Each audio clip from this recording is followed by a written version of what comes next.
La palabra de Dios contenida en este libro es la verdad que acepto creer, es la enseñanza que me comprometo a seguir y es la esperanza que me atrevo a confesar. Nada me impide recibirla, nada me evitará que la haga parte de mi vida y por ningún motivo dejaré de proclamarla. Estoy aquí para leerla, oírla y vivirla diariamente. Amén. Adelante con la palabra, pastor, o sea, yo. Ahí les voy. Adelante. Adelante.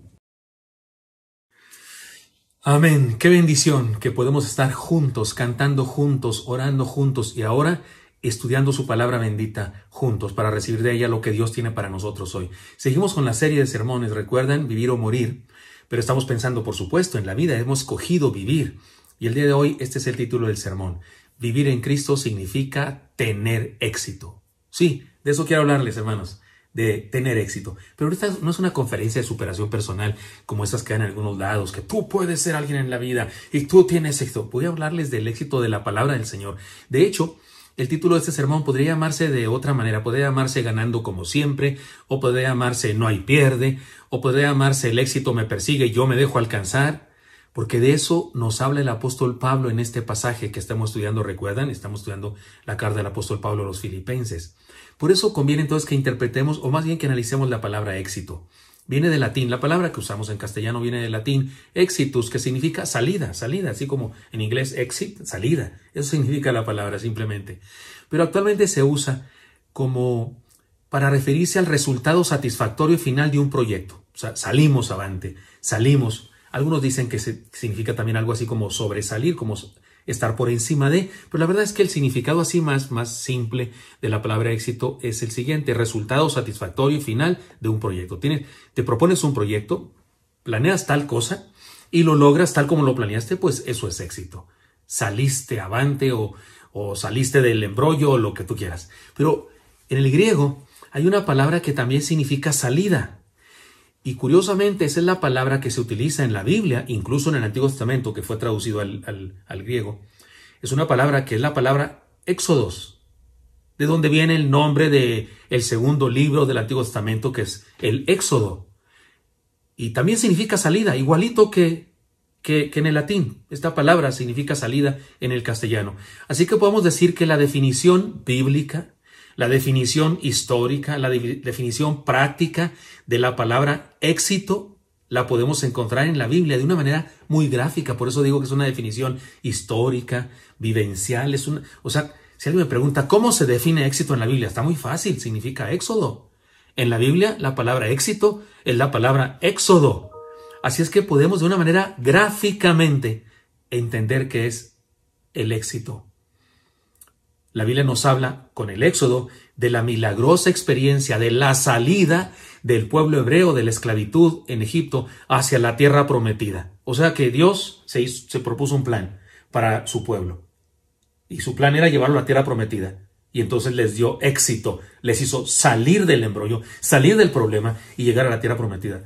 ¿No es eso una manera muy hermosa, histórica, gráfica, práctica de entender el concepto de éxito? Por eso entonces podemos decir las siguientes cosas desde nuestro punto de vista como cristianos y estudiosos de la Biblia respecto a la palabra éxito. ¿Qué es éxito? Éxito es salir de una esclavitud o una situación negativa de nuestra vida, de un problema. Éxito es salir de un problema.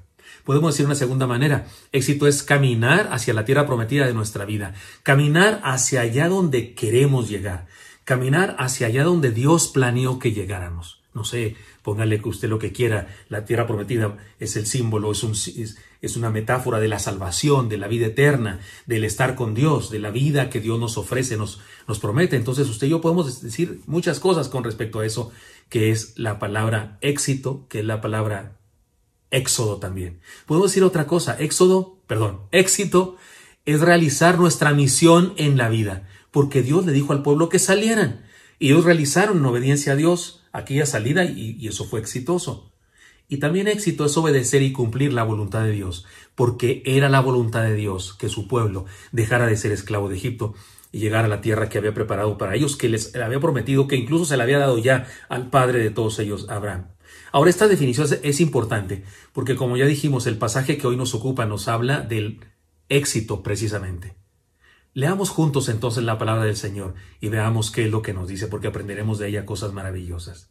Dice la palabra: Quiero que sepáis, hermanos, que las cosas que me han sucedido han redundado más bien para el progreso del Evangelio, de tal manera que mis prisiones se han hecho patentes en Cristo en todo el pretorio y a todos los demás. Y la mayoría de los hermanos, cobrando ánimo en el Señor con mis prisiones, se atreven mucho más a hablar la palabra sin temor. Algunos, a la verdad, predican a Cristo por envidia y contienda, pero otros de buena voluntad. Los unos anuncian a Cristo por contención, no sinceramente, pensando añadir aflicción a mis prisiones, pero los otros por amor, sabiendo que estoy puesto para la defensa del Evangelio. ¿Qué pues? Que no obstante, de todas maneras, o por pretexto o por verdad, Cristo es anunciado, y en esto me gozo y me gozaré aún. Porque sé que por vuestra oración y la suministración del Espíritu de Jesucristo, esto resultará en mi liberación, conforme a mi anhelo y esperanza de que en nada seré avergonzado. Antes bien, con toda confianza, como siempre, ahora también será magnificado Cristo en mi cuerpo, o por vida o por muerte. Qué preciosa palabra. Oiga, aquí salen muchos sermones. En el libro que yo escribí, que se llama El gozo de ser comunidad, este pasaje ocupa 3 devocionales distintos. Pero he tomado algunas enseñanzas muy importantes para compartirlas hoy a ustedes con relación a esto, que es el éxodo de la vida cristiana, el éxito de la vida cristiana. Pero déjenme decir algo entre paréntesis, porque quiero que escriban algo en las redes sociales, que escriban algo donde quiera que estén ustedes, ya sea Facebook o YouTube. Quiero pedir lo siguiente. Miren, hoy al final de este sermón, como conclusión de este sermón, les tengo un regalo. Sí, les tengo un regalo a todos ustedes. Ahora, pista, es un regalo que lo pueden recibir todos por igual. Es un regalo que se puede dar por medio de la internet. No tengo que estar frente a ustedes para entregárselos. Es un regalo que se los puedo compartir como al final del sermón a todos ustedes. Quiero que, si a usted se le ocurre qué regalo dice el pastor, diga tal cosa, un avión, un helicóptero, o tal vez yo no sé, ponga ideas ahí usted, ¿qué le voy a regalar? A todos, tengo un regalo para todos. De verdad me muero de ganas de dárselo, me muero de ganas que lo abran y que vean esto. Muy bien, pero mientras usted piensa en eso, no pierda de vista también lo que estoy predicando, ¿de acuerdo? De esto nos habla el apóstol Pablo, del éxito cristiano. Como ya hemos dicho, el apóstol Pablo está preso. Esa es una de las cosas más significativas de la carta. Se trata de un gran misionero que ha viajado por diferentes partes del mundo conocido de aquella época, ha plantado iglesias, ha confrontado líderes y políticos religiosos y ha proclamado el evangelio. Sin embargo, está en prisión ahora, está, como dirían ahora en el ambiente así de barrio, no está en el bote, está preso. ¿Acaso esto significa el final de su ministerio apostólico? ¿Ha fracasado en su misión de vida el apóstol Pablo? Para nada, es un hombre exitoso, es un hombre con éxito y quiere que sus discípulos a los que les escribe tengan éxito. Pablo comparte con sus hermanos y amigos de Filipos las bendiciones que experimenta, aún en medio de sus circunstancias. Podemos decir que en la vida cristiana, hermanos míos, no hay derrotas, sino oportunidades para establecer el reino de Cristo en la tierra. Reflexionemos en las enseñanzas que nos comparte el apóstol Pablo en estas declaraciones. ¿De acuerdo? He aquí la primera enseñanza. Éxito es vivir usando toda circunstancia para triunfar. Éxito es vivir usando toda circunstancia para triunfar. La idea es clara y sencilla. Pablo informa a los hermanos que a pesar de estar preso, todo lo que le ha pasado ha resultado para bien. O sea, todo ha sido para el éxito. La palabra que usa y que se traduce progreso, dice que todo ha sido para progreso de la obra. Es una palabra que se usaba en el ambiente militar para referirse al avance de un ejército. Van avanzando, vamos progresando, se decía cuando un ejército avanzaba. El origen de la palabra es derribar de antemano, porque la idea de progreso no es que voy progresando porque doy un paso, no, es que algo adelante de mí va progresando. Alguien fue antes que yo y derribó árboles, derribó montañas, hizo puentes para que cruzáramos el río caudaloso. Es decir, alguien nos proveyó progreso. Progreso, en términos del lenguaje, el idioma que estamos usando, se trata de algo que derriba de antemano barreras, con la idea de quitar obstáculos que pueden impedir la marcha de los soldados. Así que Pablo está diciendo, resulta que todo lo que ha pasado aquí, todo lo que he vivido, como estar en la cárcel, era progreso. O sea, era algo adelante de mí que estaba sirviendo para abrir camino para lo que Dios iba a hacer conmigo. ¿Puede ir captando la idea? Y Pablo dice que todas sus experiencias, incluso las aparentemente negativas, como ser perseguido, como ser apresado, como ser golpeado, porque fue golpeado antes, durante el tiempo que estuvo preso, y aquí sigue preso todavía cuando escribe la carta. Dice que todas esas experiencias aparentemente negativas han redundado en progreso del evangelio. Hermanos míos, los no creyentes se convierten y los creyentes son animados a proclamar compasión por causa de la cárcel, la persecución y los golpes que Pablo recibió. Es decir, cosas están sucediendo. ¿Ha notado usted que últimamente digo este binomio de cosas? ¿Qué es la bendición en la iglesia? Dos cosas. ¿Cómo se ve el crecimiento de una iglesia? De dos maneras. Cuando los de afuera llegan a estar adentro y cuando los de adentro llegan a estar más fuertes. Dicho de otra manera, cuando los inconversos se convierten y cuando los convertidos ya crecen en el discipulado. Y eso estaba pasando. Y estaba pasando a causa de la persecución, a causa de la cárcel de Pablo. Eso dice él, que todo era para progreso. El ministerio del apóstol no solo no se detuvo, sino que experimentó un crecimiento. ¿Dónde he visto eso yo? ¿Dónde he visto eso que me recuerdo? Sí, ya sé, en la pandemia. Ustedes y yo en plena pandemia hemos crecido espiritualmente en discipulado y hemos crecido en número porque muchas personas se han conectado con nosotros. Y usted dice, pastor, pero también algunos se han ido. ¿Y eso en qué nos convierte? ¿Y se acuerdan lo que digo yo? Que las tormentas no debilitan la fe, solo la ponen en evidencia. Si alguien por causa de la pandemia ha quedado en evidencia de su falta de fe, en realidad no perdimos nada. En realidad aprendimos algo, identificamos algo que ya existía, algo que ya era un problema antes de la pandemia. Solamente que creíamos que no era así. Así que tengamos cuidado. Solo progreso ha habido durante este tiempo, igual que en la vida del apóstol Pablo. El pretorio al que hace referencia aquí Pablo, en este pasaje se refiere a cierta clase especial de militares que cuidaban los intereses del emperador, algo así como la guardia presidencial. Pero no solo guardia presidencial en el sentido de soldados, sino en el sentido de los asesores del presidente, los que le acompañaban al presidente, Cámara de Diputados, senadores, qué sé yo. Podemos ver la importancia del asunto de lo que está diciendo Pablo. Pablo estaba impactando con el evangelio a ciertas personas que no habría podido ni siquiera conocer si no fuera por el hecho de estar preso. O sea que todo lo que estaba viviendo, aparentemente desgracias, era progreso para el éxito. El asunto es claro, las dificultades son al cristiano lo que el fuerte viento al papalote. La oposición, las dificultades a un cristiano son como el viento a la cometa, lo elevan. Sin viento los cometas no se elevan. Así que digámosle a las dificultades, bienvenidas y triunfemos a pesar de las circunstancias. No, permítame cambiar eso. Ya salió ahí escrito, pero lo vamos a cambiar. No, hermanos míos, los cristianos no tenemos éxito a pesar de las circunstancias. No, Señor. Tenemos éxito por las circunstancias, por medio de las circunstancias negativas o problemáticas. Lo voy a repetir en el siguiente punto. Pero recuerdan, solo para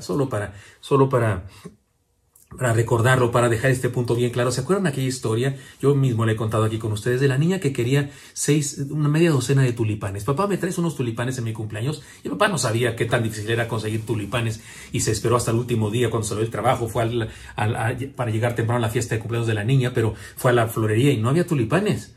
No, es cuestión de temporada, ¿no? Y fue a otro lugar y no había tulipanes y a todas las florerías, fue a los mercados y al fin una señora le dijo, oiga señor, ¿quiere tulipanes? Y pues aquí están, yo le vendo, déme una docena por favor. Caray, bueno, está bien. Y le dio unas papas desnutridas horribles porque los tulipanes están en bulbo. Y el señor dijo, dije tulipanes, no camotes feos. Estos son tulipanes, señor, ¿los quiere o no los quiere?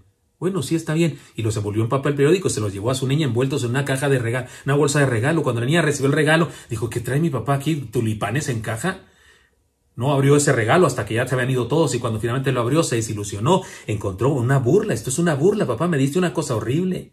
Ustedes saben la historia, su mamá toma a la niña de la mano llorando, la niña la lleva al jardín, hacen una sepultura para aquellas horribles cosas, las ponen adentro, ponen tierra encima, ponen agua, unas piedritas y unas varitas para proteger. Y dentro de unas semanas, un día llega el padre a su casa y la niña lo recibe con besos, abrazos. Algo quiere, dijo el padre. Papá, te pedí te pedí media docena de tulipanes y me diste montones y de muchos colores. El jardín relucía hermoso de tulipanes que habían florecido. El cristiano tiene éxito, no a pesar de las dificultades, no, por medio de las dificultades. Son misericordias en disfraz, decimos en un canto muy poético, o son bulbos de tulipán. Cuando vivimos por Cristo, las aparentes desgracias en realidad son bulbos de bendiciones, semillas de bendiciones. Si las tratamos adecuadamente pueden florecer y convertirse en victorias. Pablo entendió esto y a pesar de sus cadenas pudo cumplir con el plan de Dios para su vida. Tenemos que decir, hermanos, que el cristiano prospera no a pesar de las circunstancias difíciles, sino por medio de las circunstancias difíciles. Usemos toda circunstancia para cumplir con nuestra misión. Éxito significa eso. Segunda cosa, ¿cómo se puede definir el éxito? Éxito es vivir influyendo positivamente a otros.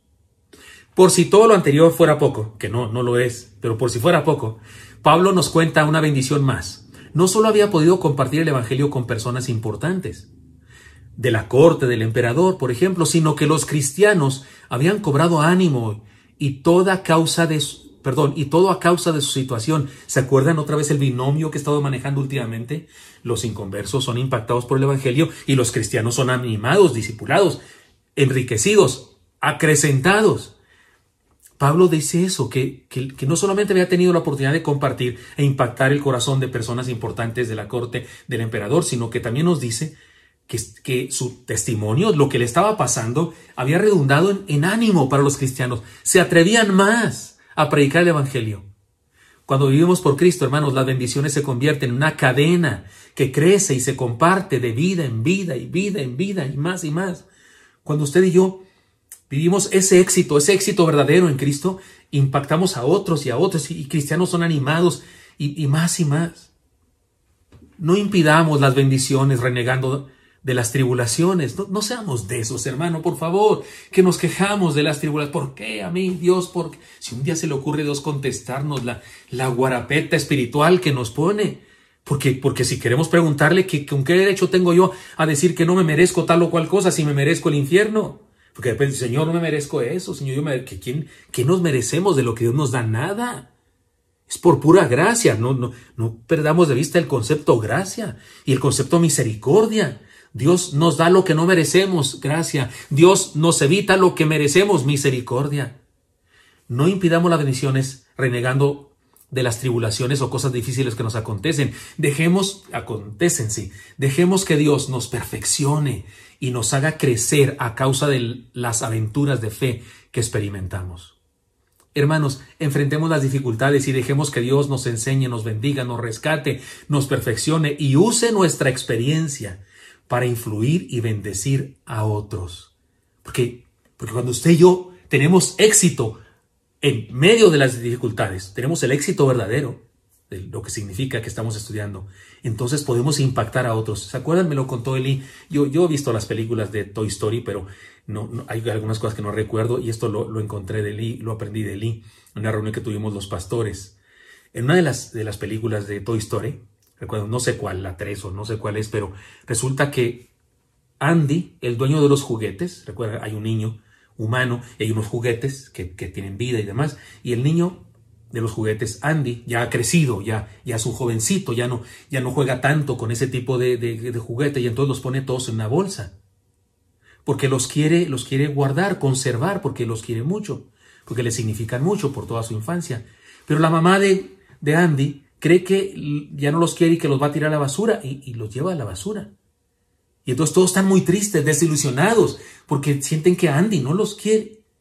Y entonces Woody, que me encanta Woody, es mi personaje favorito de esta historia, Woody, le dice, no es así. Andy sí nos quiere, miren, aquí está su nombre. Y él guitarra. Y él les enseña, porque todos tienen el nombre de Andy. Dice, no, sí nos quiere. Algo está pasando, algo está mal aquí. Algo. Yo diría, cristianamente hablando, Dios nos ama. Sí nos ama, puso su nombre en nosotros, calmados. Yo soy el Woody ahorita, ¿no? Y lo que está pasando es que hay un plan. Está tramando algo Dios, hay algo maravilloso, hay éxito en esto, hay un progreso en nuestro paso. Y es Woody el que me encanta, entre otras cosas, por eso y por mucho más, que es el que ayuda a los demás a entender que Andy lo sigue amando. Eso dice Pablo que estaba pasando con él. Dice, mi sufrimiento, mis cadenas, lo que estoy viviendo ha animado a otros. Se animan más a predicar y a predicar. Por cierto, en eso de predicar y predicar, viene algo en el pasaje que nos ayuda a entender la siguiente enseñanza.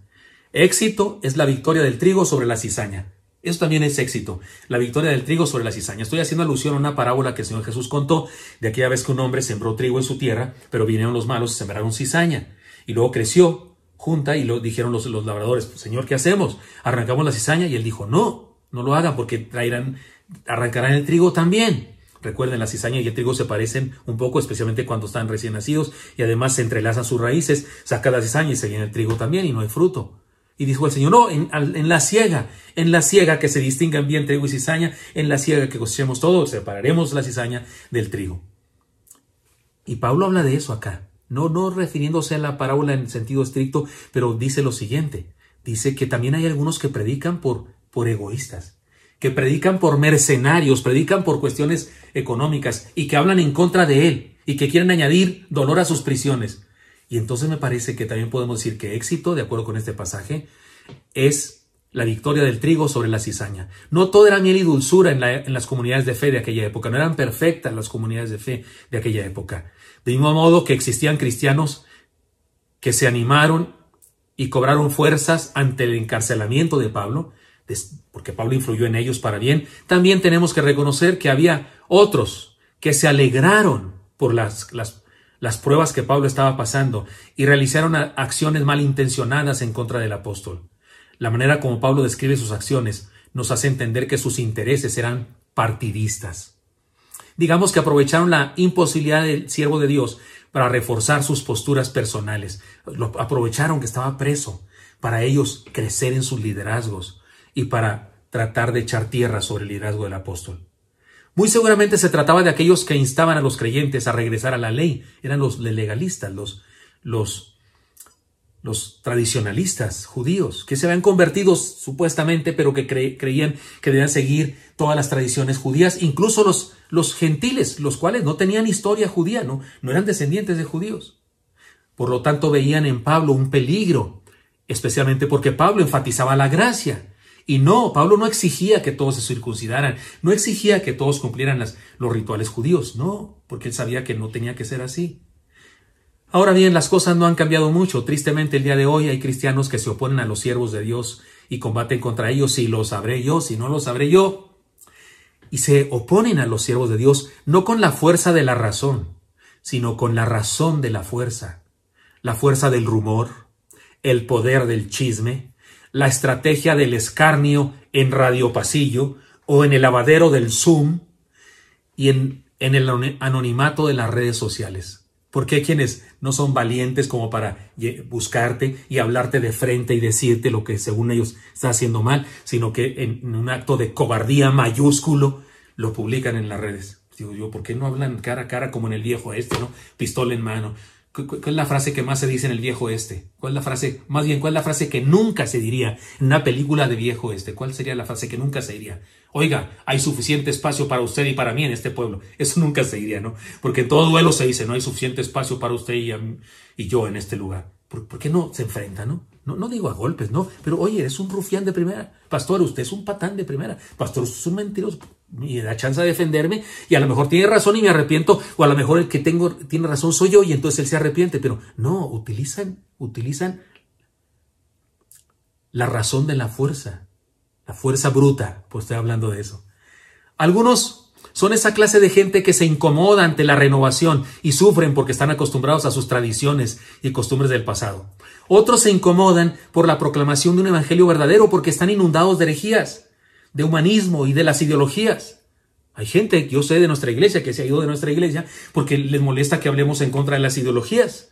y están molestos y quieren seguir las ideologías del LGTBQ+, y de las ideología del feminismo, y etcétera, etcétera, y se ofenden cuando en la iglesia enseñamos la verdad. Y otros más se incomodan porque viven fuera de los límites de la ética y la moral cristiana, y no soportan los desafíos del discipulado verdadero. Y por supuesto, no aguantan que la palabra de Dios les confronte. Podemos decir que en todas las épocas de la historia de la fe se han levantado personas así, y Pablo nos enseña cómo enfrentar estas circunstancias.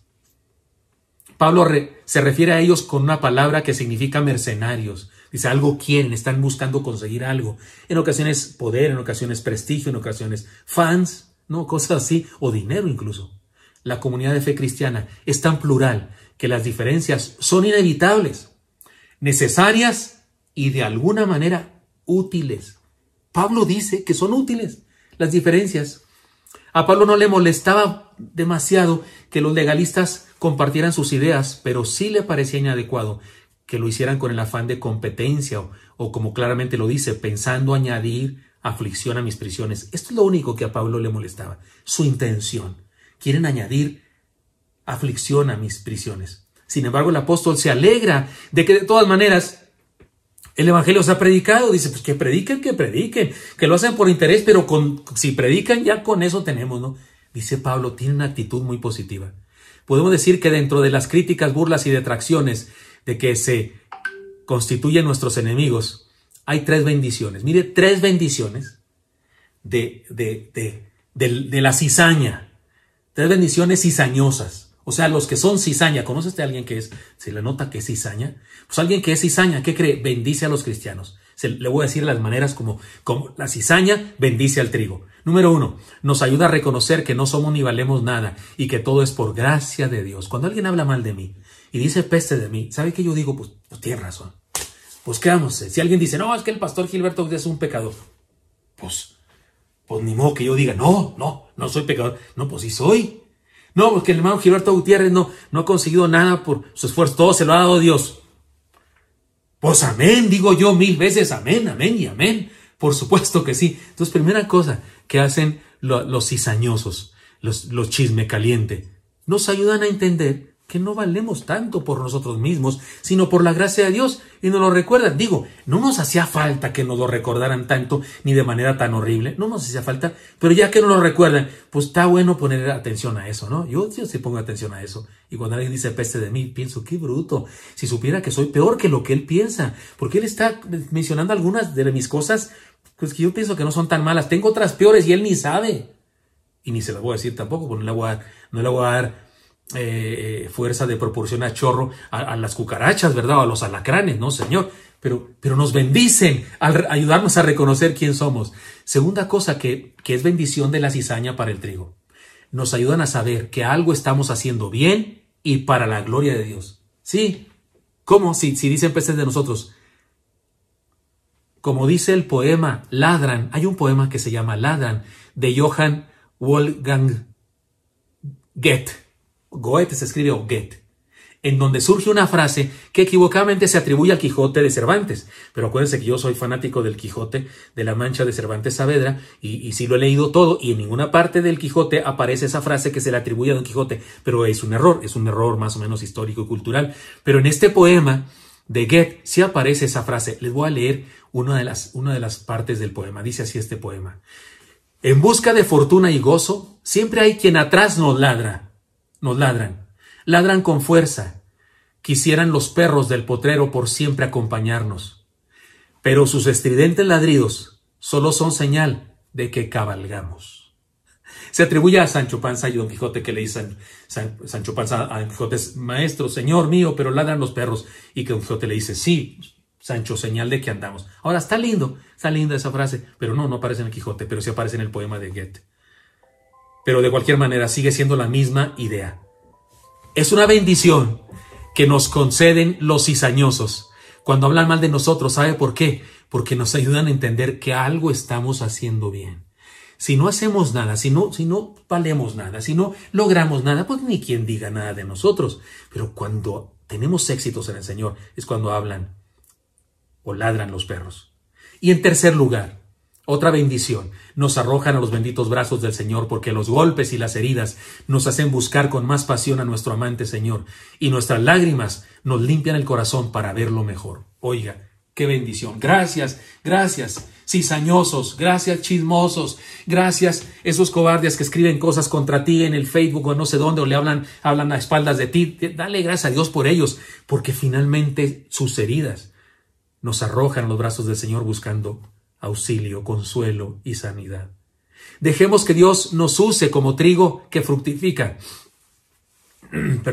Y confiemos en que Él se encargará de la cizaña. Así es, Él se encargará de la cizaña. Pero hay una manera más de definir el éxito en el Señor.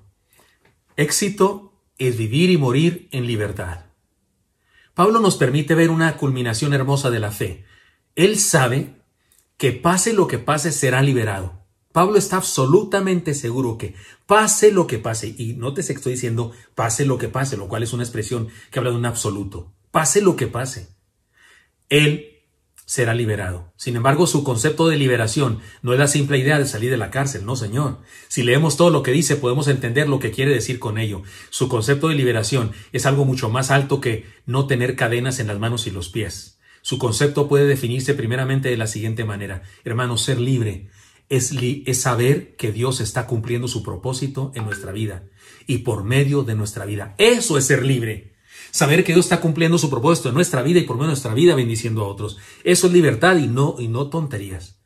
Somos libres, en segundo lugar, cuando nada puede impedirnos ser usados por Dios. Eso es libertad y no otra cosa, y no libertinaje. Cuando nada puede impedirnos ser usados por Dios. Pablo estaba preso, pero seguía predicando, seguía aconsejando, seguía pastoreando, seguía ganando almas e indirectamente seguía plantando iglesias en todo el mundo conocido de aquella época. De hecho, podemos decir que Pablo sigue haciendo eso, todo eso. El día de hoy sigue haciendo todo eso el día de hoy Pablo. ¿Por qué? Porque no hay teólogo, pastor, misionero, maestro o simple cristiano que no haya leído sus cartas, sus 13 cartas del Nuevo Testamento, y no haya recibido un impulso extraordinario para cumplir con su ministerio. O sea que el trabajo de Pablo sigue adelante. Definitivamente Pablo experimentó la liberación en este sentido, porque ni la cárcel, ni los soldados, ni las cadenas pudieron impedirle ser un instrumento en las manos de Dios. Mi consiervo Oscar Blanco, pastor allá en Tehuacán y en otros poblados por ahí, me enseñó lo siguiente. Me dijo, Pablo fue liberado camino a Damasco cuando se convirtió. ¿Se acuerdan ese pasaje? Hechos capítulo 9, va rumbo a Damasco a perseguir cristianos y es derribado por el Señor, y ahí fue liberado. Ahí comenzó. O tal vez cuando Ananías oró por él y poniéndole las manos, pero ahí en esa experiencia a Damasco fue liberado. Él era libre, siempre fue libre, pero está seguro de que seguirá siendo libre. No nos dejemos encarcelar por la apatía, hermanos. Hay cristianos encarcelados en la apatía. No nos dejemos encarcelar por las burlas. No nos dejemos encarcelar por el malestar que nos causan las críticas. No nos dejemos encarcelar por la falta de compromiso. No nos dejemos encarcelar por la falta de fe, de entrega, ni por el exceso de trabajo, ni por la envidia. La envidia es una cárcel de calabozo, de lo peor que puede haber, y por una y mil cosas más que no vale la pena mencionar. Mejor experimentemos la liberación de ser útiles en las manos de Dios. Muy bien. Esto que nos ha dicho el Señor es muy importante. Eso es éxito verdadero. Antes de darles el regalo y pedirles que lo abran a todos ustedes, voy al desafío de este sermón. He aquí el desafío. Desafío a vivir el éxito de morir con propósito. Sí, este no es un sermón fúnebre. Ni le voy a pedir que nos muramos juntos como esos locos que se llevan a sus feligreses a no sé dónde. Por favor, es una locura. Pero sí quiero decirle que usted y yo debemos, como una meta hermosa, aspirar a morir con propósito. Espero que sea dentro de muchos años en su caso, y en el mío por lo menos en algunitos más, pero que tengamos esa meta. Quiero vivir con propósito, de tal manera que moriré con propósito. Leamos una vez más una de las palabras más profundas que dice Pablo, posiblemente en todos sus escritos, de las cosas más bellas que escribió son las que siguen. Es esta que voy a leer y una más adelante. Dice Pablo, esto resultará en mi liberación. conforme a mi anhelo y esperanza de que en nada seré avergonzado. La palabra que usó en este texto, avergonzado, es una palabra única. No existe ningún escrito en donde se use un vocablo semejante a este. Algunos creen incluso que se trata de una palabra inventada por Pablo y que significa algo muy profundo. Digámoslo así. Esto es lo que quiso decir él con esto. Tengo la fe de que no será avergonzado. Está diciendo esto. Digamos que él espera salir victorioso con la frente en alto de en medio de esa prueba. Espera cumplir con su misión sin deudas. Espera avergonzar a quienes lo detractan y pretende a quienes lo detractan y pretenden avergonzarlo a él. Espera callar bocas y tener algo que entregarle al Señor. Es decir, cuando él dice esto, dice, yo sé que así será, que no quedaré a medias, que no quedaré en deuda. Sé que Dios me permitirá hacer todo lo que Él quiere que yo haga. Y aquellos que tratan de avergonzarme serán ellos avergonzados. Hermanos míos, ser libre es poder cumplir con el propósito para el que fuimos creados y cumplir la misión para la que Dios nos llamó. Esto es un asunto mucho más alto y significativo que no estar en la cárcel. Algunos piensan que Pablo sí fue liberado físicamente de esta cárcel y que sí, que incluso hizo otro viaje misionero. Algunos dicen que están equivocados los que piensan así y que en realidad en esa ocasión que fue puesto preso no volvió a ser libre físicamente y que finalmente murió como mártir. ¿Sabe qué? No nos importa, es intrascendente eso. De hecho, no tenemos manera de decir cuál de las dos tiene razón. Por eso me apoyo yo en lo que dice mi amigo Oscar Blanco, que Pablo fue liberado cuando creyó en Cristo, camino a Damasco. Sin embargo, creo decir otra cosa con más certeza. Pablo fue libre siempre. Fue libre, tuvo éxito porque sirvió al Señor para todo, para lo que Dios lo llamó, incluso por medio de la cárcel. Ser libre es vivir la esperanza de la eternidad. Pablo tenía esa esperanza maravillosa. Insisto, Pablo esperaba ser liberado físicamente, es decir, esperaba ser declarado inocente y ser liberado del juicio romano para seguir viajando y proclamando el Evangelio. Todo el mundo anhelaría eso en la situación de Pablo. Sin embargo, él sabe que los planes de Dios son superiores a los de él, así que también sabe que su liberación puede ser mucho más alta, mucho más hermosa y eterna que ser exonerado de los delitos que se le imputan. Él sabe que puede ser liberado para siempre en la vida eterna. ¿No es esta una mejor manera de entender la muerte? Tenemos que reconocer que en ocasiones sobrevaloramos la vida terrenal y despreciamos las bendiciones extraordinarias o la bendición extraordinaria de la muerte física. Pablo pide que los hermanos de la comunidad oren por él, pero no les pide que pidan a Dios que viva muchos años, más bien pide que el Señor sea glorificado en su vida. Mire esta palabra que dice Pablo. Al final son las últimas palabras de este pasaje que estamos estudiando. Él dice, como siempre, ahora también será magnificado Cristo en mi cuerpo, o por vida o por muerte. O sea, yo sé que el Señor Jesucristo se va a glorificar en mí, ya sea que yo viva o sea que yo muera. Qué tremendo, ¿no? Eso es éxito. Hermanos, morir en Cristo es como graduarse y recibir la felicitación directamente de nuestro Padre Celestial. Morir en Cristo es graduarse y recibir el abrazo del papá. El papá que pagó nuestros estudios, el papá que nos llevó a la universidad, que nos llevó al kinder la primera vez. Ese papá nos recibe en los cielos. Eso es graduación. Morir en Cristo es como llegar a la meta más alta de la montaña de la vida y no querer bajar. ¿Se acuerdan cuando los apóstoles no querían bajar del monte de la transfiguración? Pero sí bajaron. Pues cuando muramos, también vamos a tener ganas de quedarnos allá y sí nos vamos a quedar, en este caso. Morir en Cristo es terminar con la misión que nos ha sido encargada y es ser enviados a unas vacaciones permanentes, eternas y maravillosas. Morir en Cristo es ser liberado para siempre. Ahora estoy diciendo esto porque está en el pasaje. No lo inventé yo, está en el pasaje, ni modo de saltármelo. Ahí dice Pablo. Sé que no será avergonzado, sé que tendré éxito y sé que el Señor será glorificado en mi cuerpo para vida o para muerte. Y había que decir la enseñanza aquí, no podía ocultarla yo.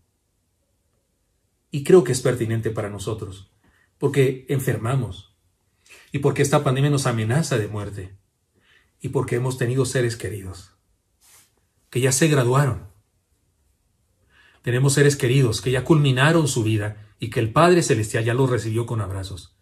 Y deberíamos entender eso y llenarnos de esperanza y de consuelo por esa verdad. Porque Pablo dice en este pasaje que también el éxito tiene que ver con la experiencia de morir con propósito. Y espero que usted y yo experimentemos eso un día, lejano seguramente para usted. Para terminar, déjenme les cuento algo.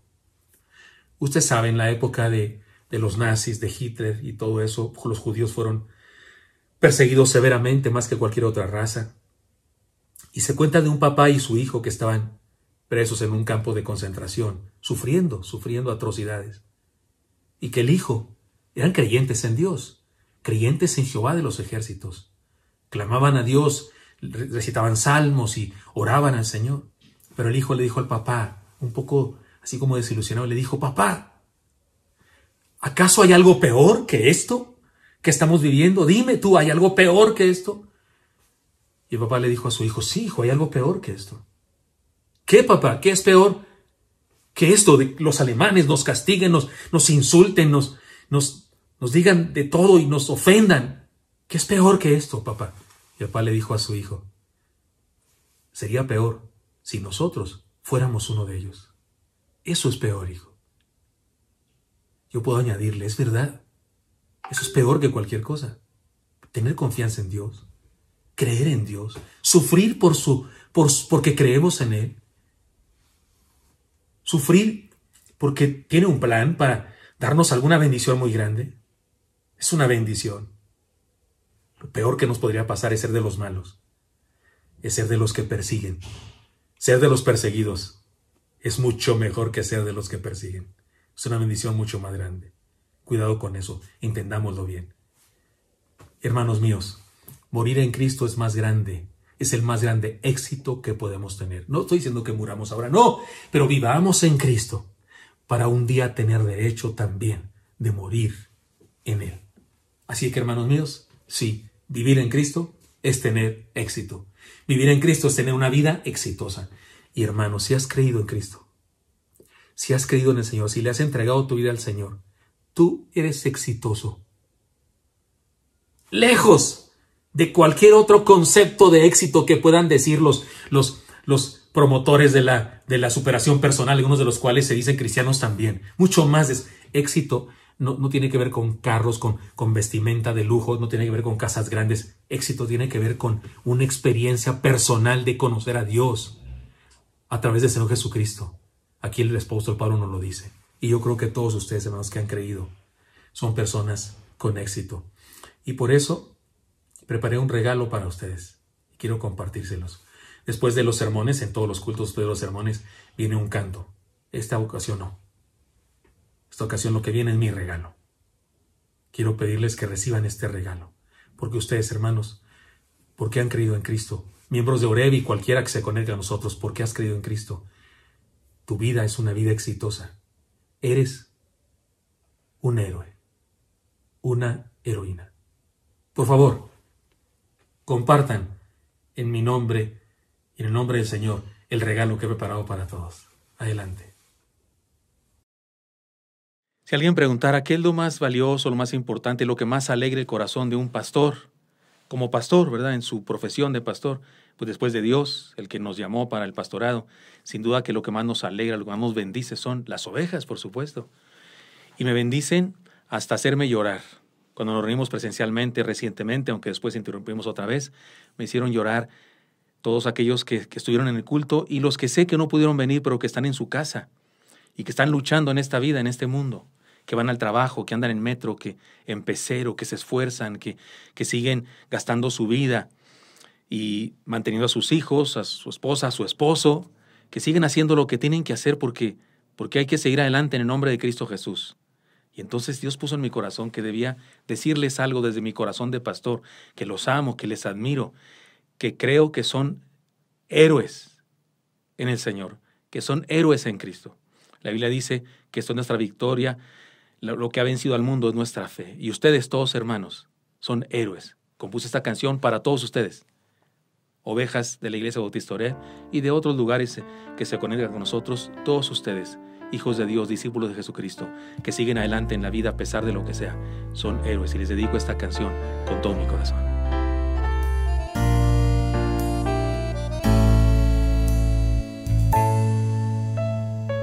Sales deprisa temprano buscando el sustento que en casa te espera. Unido, hambriento, vas bordeando caminos entre las multitudes, dejando de lado todas tus inquietudes, que no hay tiempo de nada en este mundo que apesta. Es un campo minado y regresar una apuesta. Solo hay un camino, seguirte esforzando, tu cuerpo cansado, tu alma esperando. Eres un héroe sin capa, que vives creyendo tu bondad te delata. Eres campeón sin corona, que ha dejado al pecado tirado en la lona. Desconocido en la tierra, pero famoso en el cielo. Ignorado por las redes, pero hoy la razón de esta canción.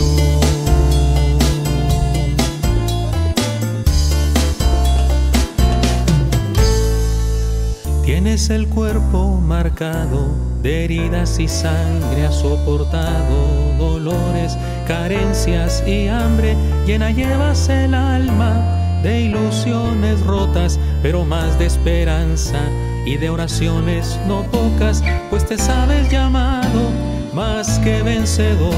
Todo lo puedes en Cristo, quien es tu Señor, y levantas a otros que se han paralizado con la fe y la gracia de quien te ha perdonado. Eres un héroe sin capa, que vives creyendo tu bondad te delata. Eres campeón sin corona, que has dejado al pecado tirado en la lona. Desconocido en la tierra, pero famoso en el cielo. Ignorado por las redes, pero hoy la razón de esta canción.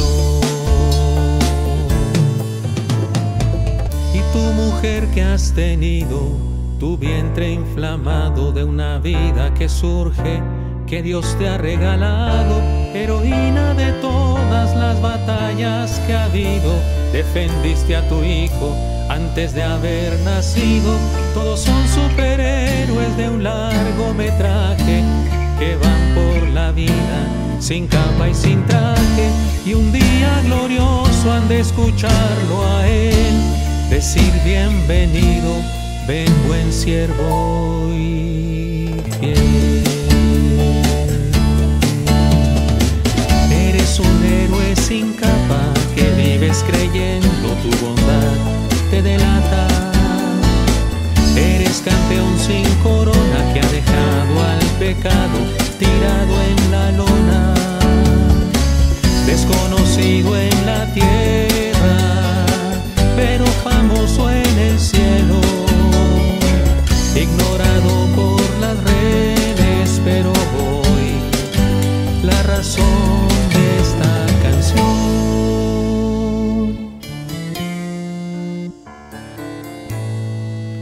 Todos son superhéroes de un largometraje, que van por la vida sin capa y sin traje.